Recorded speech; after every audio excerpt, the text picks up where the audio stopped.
We're in Tate, Britain, and we're looking at Henry Wallis's Chatterton from 1856. Chatterton was an 18th century writer who killed himself when he was 17 years old with arsenic, and that's what's being depicted here. Chatterton was a very popular figure among Romantic writers. He was the misunderstood genius who was exploited and underpaid for his craft. Chatterton would have a relatively successful commercial career as a writer in London. That's not to say that he was well paid, but he was well published.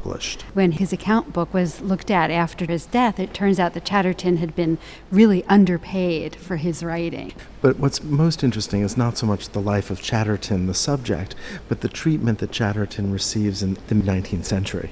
I think that one reason for his popularity among the Romantics was this idea of the misunderstood and underpaid artist, who I think many artists of the 19th century could relate to. Let's take a look at Wallis's treatment. You have the figure backlit, light coming in from the small window in this garret, a small attic-like space that would be let out to the less fortunate. And you can see outside a view of St. Paul's, the city of London where Chatterton lived, and then other signs of poverty, a small wooden table, a very spare candle holder where the candle's been completely burned down. We can just make out the smoke rising. And of course there's symbolism there. The candle has burned down, suggests the end of his life. And we also see a rose that has similar significance. It's dying there, its petals are accumulating on the windowsill. It doesn't have much longer. But none of this is generalized. All of this is extraordinarily specific.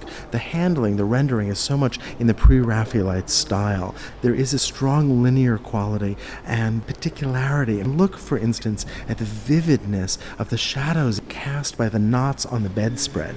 There is this recognition of the value of this precise handling of the most seemingly insignificant element of this room. We also see a lot of precision in the torn up writings that we see on the left and the gleaming metal of the latch of that trunk and the way that light just shines slightly on the interior. There's also a very unusual use of color from mid-19th century painting. Look at his red hair against the greenish cast of his skin, or the way that the artist is playing light and deep blues against the purples in his breeches. And those colors come alive even more because of that brown coverlet. And the fact that Wallis, like other pre-Raphaelites, is painting on a white ground rather than painting on a dark ground. The painting is full of specific anecdotes of the story. You can see down by his hand, not only his shoe has been cast off, but you can see the bottle of arsenic. And he's very much in the pose of a pietà, so we can really think of him as an artist martyr, like Christ himself. I think that idea that it was a difficult time for artists is an important one.